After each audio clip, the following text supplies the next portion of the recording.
Fala galera, meu nome é Alexandre Lazagno e eu vou falar um pouquinho para vocês sobre o transtorno de pânico, ou mais conhecido como síndrome do pânico.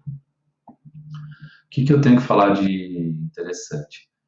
O transtorno de pânico ele tem uma característica bem específica. Você pega mais de 10 pessoas com transtorno de pânico, você vai ver que os sintomas, o curso do transtorno é bem parecido. Elas têm os mesmos sintomas, os medos são parecidos, sempre relacionado a passar mal, a enlouquecer, a não conseguir dar conta da ansiedade.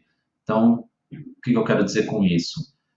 Primeiro passo para quem tem o transtorno de pânico ou está entrando em contato com o transtorno de pânico agora é não começar a buscar perguntas do que pode estar causando o transtorno de pânico. Se é uma experiência na infância, se é um trauma que você sofreu.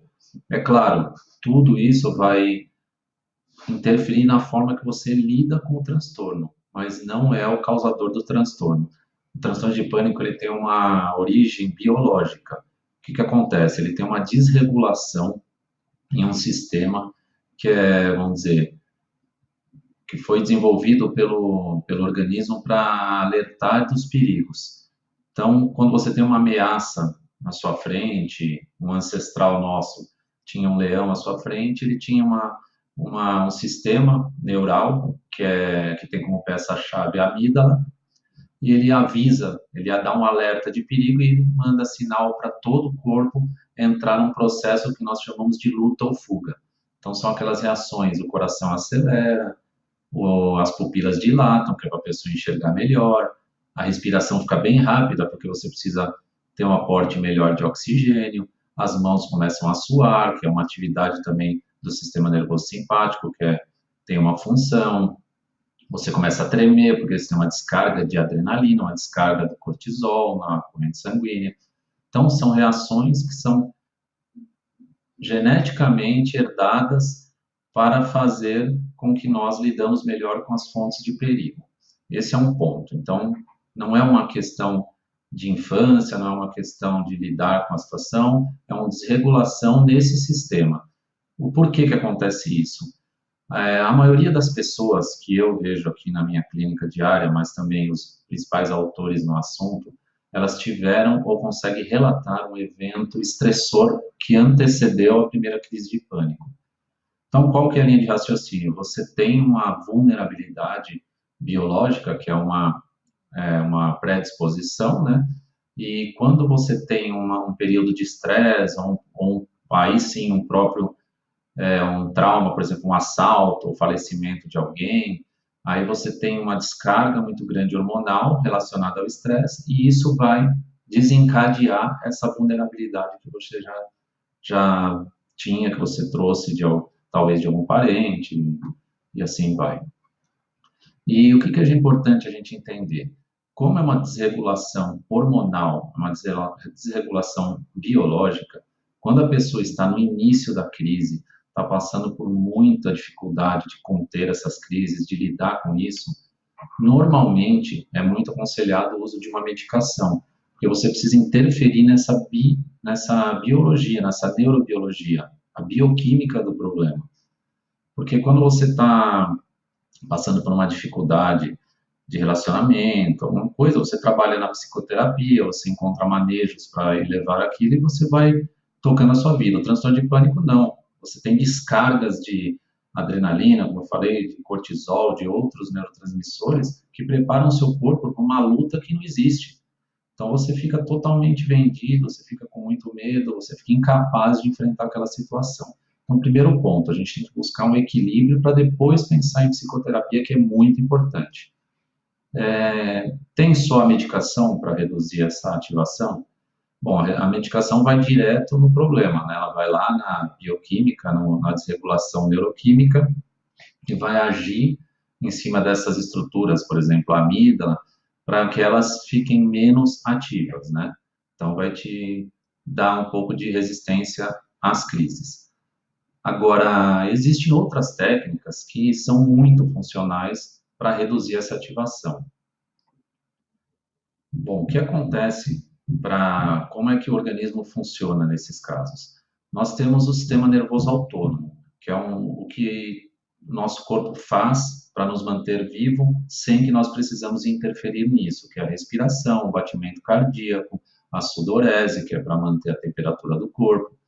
E para que isso ocorra, o organismo tem o sistema nervoso simpático, que é o braço de luta ou fuga, aquele braço que vai acelerar, que vai fazer o seu coração disparar, que vai fazer você correr, que vai fazer você se ativar.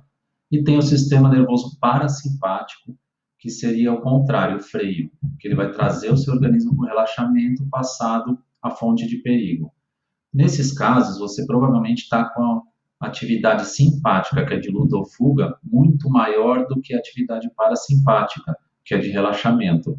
Então, o que, que a gente faz para colaborar com a medicação, ou às vezes, em alguns casos, até trabalhar sem a medicação para reduzir essas crises e a pessoa poder conseguir começar um tratamento psicológico ou mesmo comportamental? Você tem que ir de encontro a essa hiperativação. Então, o que, que você tem que utilizar? Técnicas de relaxamento, técnicas de respiração lenta, aquela respiração lenta, profunda, abdominal, técnicas de meditação, que se você perceber, são técnicas que estão reforçando o sistema nervoso parasimpático, que é o de relaxamento, ou inibindo o sistema nervoso simpático. É mais demorado que a medicação? É claro, depende da desregulação que a pessoa está, ela precisa de fazer isso quase que a metade do dia para conseguir, depois de uma prática diária de semanas, ele conseguir buscar um equilíbrio que não, vamos dizer, que o organismo dele pare de ter tantas reações de medo desproporcionais, né? Bom, para quem está passando por essa situação, eu sei que a vontade de resolver isso é meio que imediatista. A gente tem a vontade de querer resolver os nossos problemas, né? Então, é buscar informação, por exemplo, da meditação, do mindfulness, que é a atenção plena, buscar informação sobre a respiração diafragmática, a respiração lenta e profunda, buscar informações sobre o relaxamento. O yoga é muito importante para quem tem transtorno de pânico e até ansiedade, porque você está indo de encontro, você está reduzindo a tua linha de base de funcionamento. Quem tem ansiedade e transtorno de pânico, ele já está com uma linha de ativação acima. Então, ele já está meio acelerado, vamos dizer. Qualquer estímulo que venha de fora, ele já é suficiente para ele ter uma crise.